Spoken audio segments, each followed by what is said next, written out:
revolusyon laban sa kahirapan. Bayambang Gen News.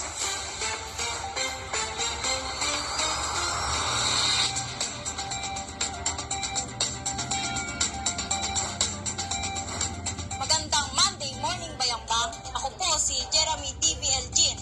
At ako naman po si Elijah Gabriel G. Agustin mula sa Inirangan Reynado Elementary School. Narito na ang buong pwersa ng LGU Bayambang. Mag-aatid sa inyo ng mga may init at napapanahong balita. Ito ang Bayambang Gen News.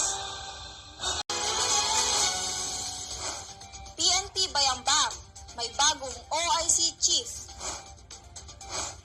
Noong Oktubre 21, nagkaroon ng simpleng turnover ceremony ang PNP Bayambang Municipal Station kung saan ipinakilala ni outgoing PNP Bayambang Chief Police Lieutenant Colonel Romel Bagsik ang bagong magsisilbing hepe ng pulisya na si Police Lieutenant Colonel Lawrence Kate Calob na tubong Baguio City. Isang mainit na pagtanggap ang sumalubong sa kanya mula sa buong LGU. Nagpasalamat naman ang LGU kay Colonel Bagsik sa kanyang mahusay na serbisyo. Mayor Nina nagparaffle ng flashlight sa mga kawani. Noong October 28, nagparaffle ng flashlight si Mayor Nina Jose Gambao para sa mga mapapalad na LGU employees. Ito ang naisipang ipamahagi ng butihing mayor upang magamit ng mga bayambanggenyos kapag may mga hindi inaasang pagkakaroon ng power interruption dulot ng bagyo. Pagkatapos nito ay nagpamigay din siya ng libreng taho at ice cream sa lahat din ng mga empleyado. Bagong officers ng Federated PTA nanumpa kay Mayor Nina. Nanumpa ang mga bagong halal na opisyal ng Municipal Federated Parents Teachers Association kay Mayor Nina Jose Gambao sa induction ceremony na ginanap noong October 28 sa Event Center.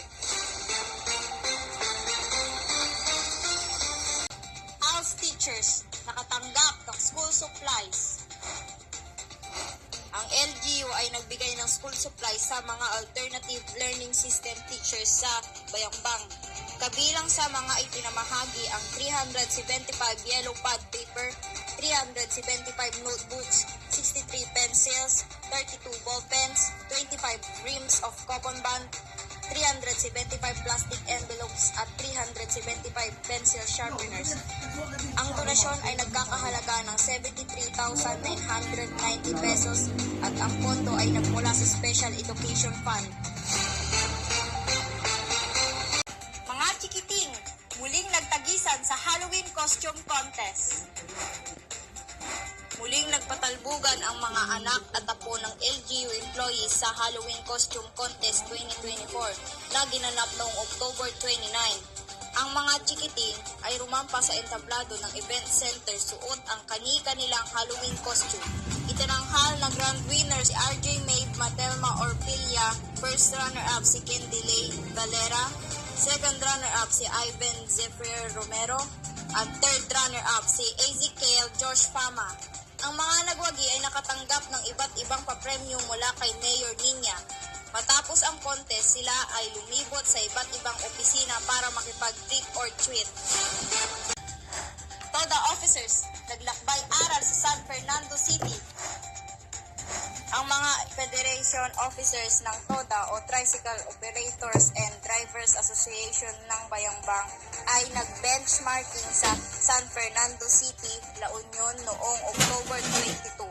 Sa kanilang lakbay-aral, kanilang natutunan ang mga best practices na patakaran at alituntunin ng TODA ng San Fernando City bilang modelo sa buong Pilipinas. Ang kanilang mga natutunan ay nakatakdang ipatupad sa ating bayan upang magkaroon din ng mas maayos, kanais-nais at matiwasay na TODA operation. Trivia time! Alam ba ninyo na ang bayan ng Bayambang ay may 77 na bilang ng daycare or child development centers? Ang mga ito ay minamanage ng LGU sa pamamagitan ng MSWDO. Partikular na ang Child Development Focal Person at kanyang team. Sa kasalukuyan, mayroong 2,980 naman na bilang ng naka-enroll na 3 to 4-year-old na kabataan sa ating mga daycare. Sa pinakahuling tala, mayroon naman tayong 80 na bilang ng child development workers. Sila ay pinamumunuan ng President ng Federation of Child Development Workers of Bayambang na si Miss Sterling Frias. Hello everyone! At iyan po ang mga balitang nakatutok sa iba't ibang programa at proyekto ng LGU Bayambang. Mga balitang may tatak, total quality service. Muli, ako po ang inyong lingkod, Jeremy TV Elgin. At Elijah Gabriel G. Agustin ng Inirangan Reynado Elementary School. At ito ang Bayambang News. Samantala, 51 days na lang, Pasko na! Namamas ko po!